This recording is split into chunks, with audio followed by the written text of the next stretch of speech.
ahlu jannahu buu rasuulku yidhi markay jannada galaan afar shay baa loo bishaaraynayaa waxaa la odhanayaa ahluljannow maanta laga bilaaba waxaad leedihiin nolol aan dhimasho dambe lahayn shabaabnimo aan gabow dambe lahayn nicmad aan dhibaato dambe lahayn caafimaad aan xanuun dambe lahayn baa la odhanayaa ayna dunya xadiis buu nebigu ka sheekeeyey ibnu mascuud uu wariyey yaa adnaa ahla aljannati manzila jannada dadka galaya ka ugu darajo yar buu nebigu maalin ka sheekeeyey wuxuu yidhi waa nin ka soo baxaya jannada buu nebigu yidhi jannadu ka soo baxaya gurguurad buu kaga soo baxayaa albaabkii jannadu ilaahay buu hor imanayaa ilaahay baa odhanaya cabdi addoonkaygiyow orodoo jannada gal waa taase albaabkii jannadu imanaya indhihiisii baa looga dhigayaa jannadii inay buuxsantay markaasuu noqonayaa yaa rabbi jannadaad gal igu tiri way buuxdaa meelaan ka dega ma haysto markaasuu ilaahay odhanayaa ma buuxday orodoo noqo gal haddana uu imanayaa mar labaad mar saddexaad markii afraad baa ilaahay odhanayaa orodoo jannada gal oo teg oo gal jannada adduunyadii iyo 10 baad leedahay keligaas adduunyadii imise 10 waa saaxada arlada weeyaan ama waxa jannada yaala adduunyada ma yaaliin adduunyada maxaa yaala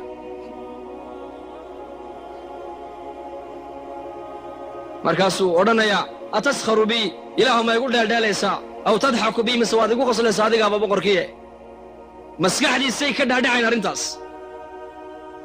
adduunyadii iyo 10 baa lagu siiye soco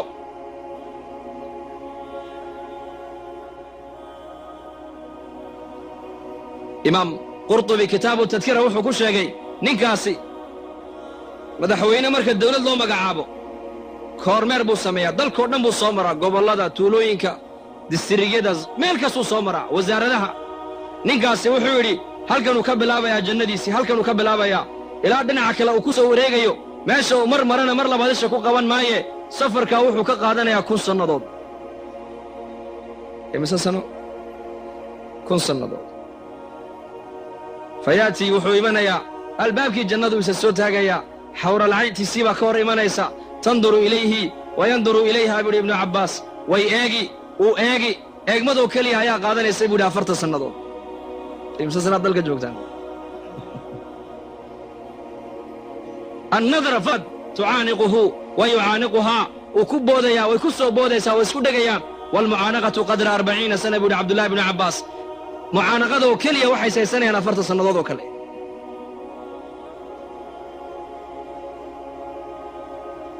wuu soconayaa maqsinkii cuntadu ay taallay buu fadhiisanayaa 700 sano uu cuntada cunayaa bas muddada u yar uu cuntada cuno waa 700 sano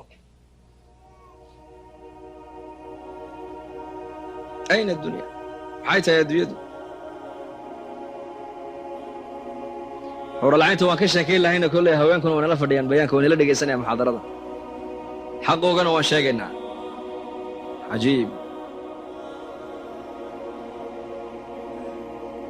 nicmaddaasaa ilaahay dadka mu'miniinta u diyaariyey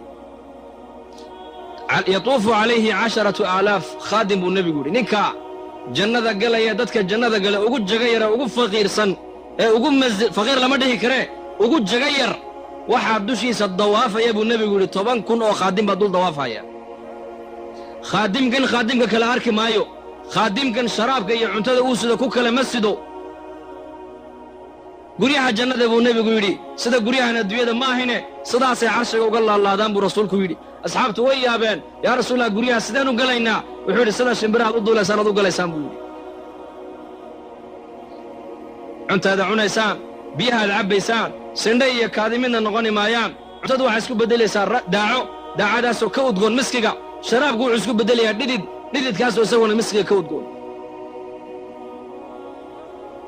ma dhimanayaan ma gaboobayaan ma daalayaan ma gaajoonayaan ma harraadayaan ma bukoonayaan calolxuma ma jirto qabyaalad ma jirto qabyaalad halkaa may socon ma jirayso wanasacnaa maa fii suduurihim min khillin albaabka jannada markay joogaan 2 shayba waa laga dahirayaa hadday jidhkoogiina jannada intay gelin baa la beddelayaa laabtooda wixii ku jiray khilli iyo xasad iyo dabeecaddii xunayd iyo buqdigii iyo wixiina halkaasaa lagaga reebaya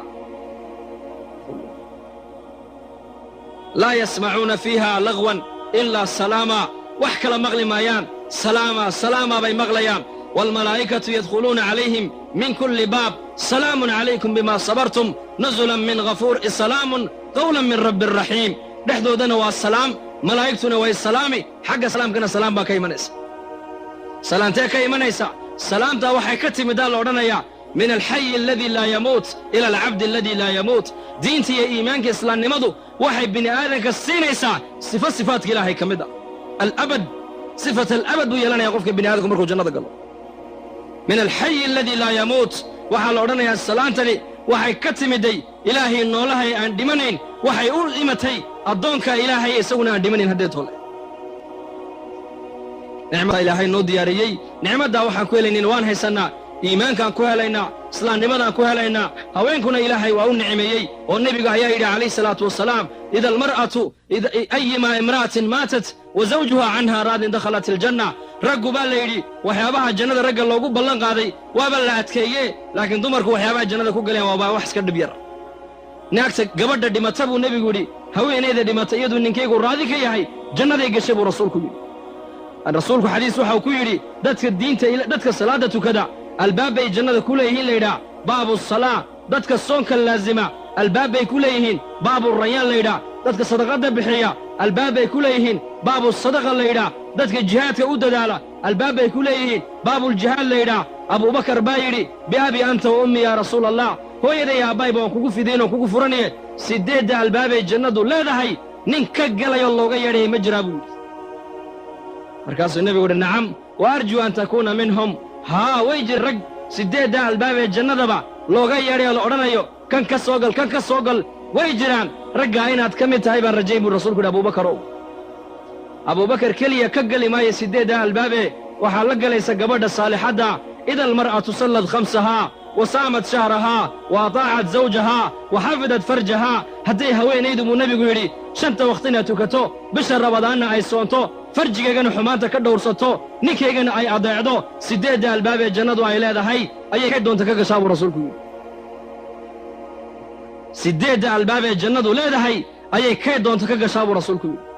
hadday gabadha laga hela afartaa camal bisha rabadaan oy soonto shanta wakhti oo ilaaliso xumaantoo ka dhowrsoonaato iyo zawjkayga oy adeecdo afartaa gabadha laga hela buu rasuulku yidhi siddeedda albaabee jannadu ay leedahay ayay abuubakar daba joogsanee la geli doontaa qiyaamaha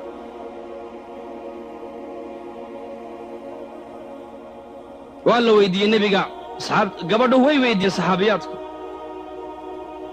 haweenka mu'minaadka iyo xuralcaynta midkee fadli badan baa lagu yidhi caa'ishaa weyddiisay wuxuu nebigu yidhi gabadha mu'minadda ayaa xuralcaynta ka fadli badan buu yidhi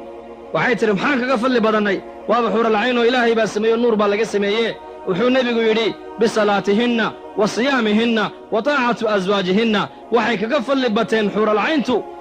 haweenka mu'minaadku xuralcaynta waxay kaga fadli bateen soonka ay soomayaan salaadda ay tukanayaan ee raggooga ay adeecayaan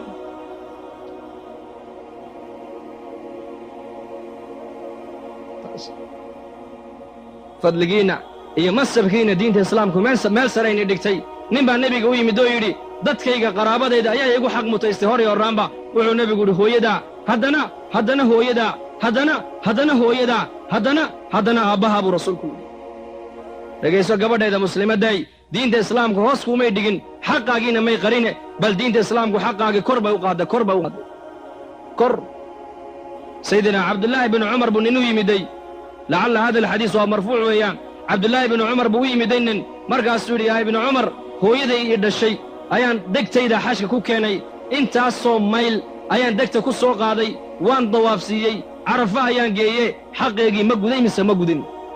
wuxuu ku yidhi xaqeygii kugu lahaydood gudda iska daaye maalinkii ay yaraantaada ku xambaarsanayd ee marada qaydka kugu xambaarsanayd ee qaydku ka dabacay ee u malaysay inaad ka siibatay maalinkaa keliya naxdintii ay naxdayba abaalkaygii maad soo celin buu ka yidhi xaqiinna waad leedihiin xaqiinna diinta islaamku meel bay ku tiirisee adiguna isku xadgudbin walaasheeda muslimadday dhaqan baad leedahay diin baad leedahay islaam baad tahay mu'minad baad tahay waxaad ku danyataa dadkii haweenkii ilaahay adduunyadan uu raalliga kaga noqday waddadoodii maryan binta cimraan ku dayo aasiya bintu masaaxim ku dayo faaduma binta muxamed ku dayo khadiija bintu khuwaylad ku dayo dadkaasaa adduunkan iyo aakhira ku liibaanay sida waxa uu nebigu yidhi sal alla alay wasalam haweenka ilaahay afar buu ka doortay buu nebigu yidhi afartaasna waa maxay waa maryan waa nebi ciise hooyadii waa aasiya weeyaan waa aasiya guriga fircoon bay iyay degganayd halka baydka guriga ninkaa rabbinimada sheegtay guriga dhexdiisa ilaahay ku caabuday aasiya faadumana waa ina muxammedo tacab iyo rafaadba waa u dulqaadatay adduunyadana way ka saaqi qaadatay waa khadiijo oo qofkii u horreeyey diinta islaamka soo galay waa khadiija qof ugu horreeyey oo diinta islaamka dhaqaalo ku bixiyana khadiija ahayd diinta islaamku meel sarayna dhigtay raabica ayaa la weyddiiye oo lagu yidhi raabicay haweenku imaamna ma noqdaan amiirana ma noqdaan maxay ku dhacday nebiyana ma noqdaan maxay ku dhacdaa la yidhi waxay tidhi gabadh xigmad lehaydoo afartaaba annaka unbaa dhalla bay tidhi